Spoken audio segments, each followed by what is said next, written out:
पागल बाबा और उनके मंदिर की अजब कहानी। भगवान श्री कृष्ण की जन्मभूमि में हर जगह आपको भगवान कृष्ण से जुड़े कुछ न कुछ अचरज दिखाई दे ही जाएंगे। वृंदावन में भी ऐसे कई आश्चर्य दिखाई देते हैं। यहाँ कई ऐसे संत भी हुए हैं जिनके चमत्कारों के किस्से हमेशा चर्चा में रहे हैं। ऐसा ही एक चमत्कार है पागल बाबा का मंदिर और उनके इस मंदिर के निर्माण की कहानी। पागल बाबा मंदिर मथुरा वृंदावन मार्ग पर स्थित है। इसके बारे में एक कथा प्रचलित है। इसके अनुसार एक गरीब कृष्ण भक्त ब्राह्मण दिनवर ठाकुर जी का नाम जपता रहता था। उसके पास जो कुछ भी था, या यूं कहें कि जितना भी रूखा सूखा उसे मांगकर खाने को मिलता, वह उसे भगवान की मर्जी समझकर खुशी खुशी ग्रहण करते हुए अपना जीवन व्यतीत कर रहा था। एक बार वह किसी साहूकार से पैसे लेने के लिए गया। साहूकार ने उससे पैसे जल्द ही लौटाने का वादा लिया। ब्राह्मण हर महीने नियम से किस्त का हिसाब करके साहूकार के पैसे लौटाने जाता था। आखिरी किस्त के थोड़े दिन पहले ही साहूकार ने वसूली का एक पत्र उसके घर भिजवा दिया। यह देखकर ब्राह्मण परेशान हुआ और साहूकार से विनती करने लगा, लेकिन वह नहीं माना। मामला अदालत में पहुंचा। ब्राह्मण ने जज लीलानंद ठाकुर से अनुरोध करते हुए कहा कि एक किस्त के अलावा उसने साहूकार का सारा कर्ज अदा कर दिया है। यह साहूकार झूठ बोल रहा है। यह सुनकर साहूकार ने क्रोधित होकर दलील दी कि उसने कोई गलत व्यवहार नहीं किया है। जिस किसी के भी सामने आरोपी ने धन लौटाया हो, उसे अदालत में पेश किया जाए।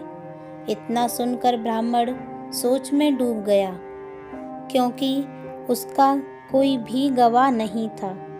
ब्राह्मण को भगवान की याद आई और गवाह के रूप में उसने भगवान कृष्ण का नाम लिया। यह सुनकर पहले तो जज कुछ हैरान हुए, लेकिन बाद में ब्राह्मण से उनका पता मांगा गया। ब्राह्मण के कहने पर एक नोटिस बांके बिहारी के मंदिर में भेजा गया।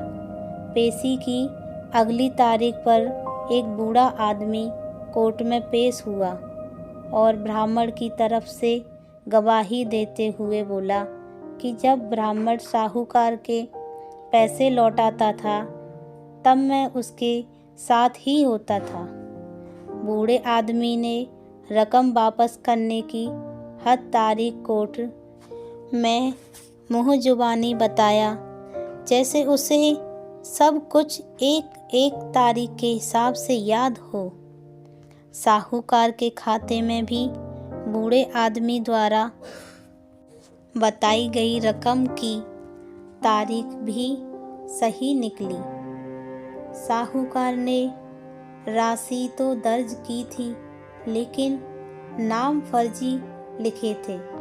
इसके आधार पर जज ने ब्राह्मण को निर्दोष करार दे दिया।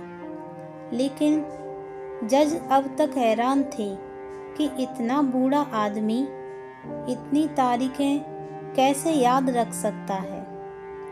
जज ने उसके बारे में उस ब्राह्मण से पूछा कि यह बूढ़ा आदमी कौन है, तो ब्राह्मण ने उत्तर दिया कि वह सब जगह रहता है। लोग उन्हें श्याम, कान्हा, कृष्ण आदि नामों से जानते हैं। इसके बाद जज ने फिर से उससे पूछा कि वह बूढ़ा आदमी कौन था। फिर ब्राह्मण ने कहा सच में उसे नहीं पता कि वह कौन था। जज बड़ी हैरानी हुई। उनके मन में सवाल आ रहे थे कि आखिर वह आदमी कौन था। इसी पहेली को सुलझाने के लिए जज अगले दिन बांके बिहारी मंदिर में पहुँचे। वह जानना चाहते थे कि आखिर बीते दिन जो आदमी अदालत में आया था वह कौन था।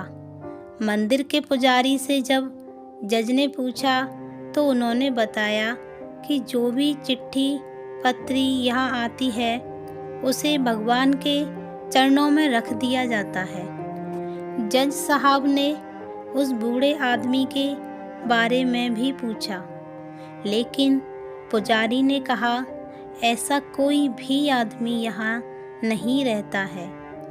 ये सब बातें सुनने के बाद जज को लगा कि वह श्री कृष्ण ही रहे होंगे।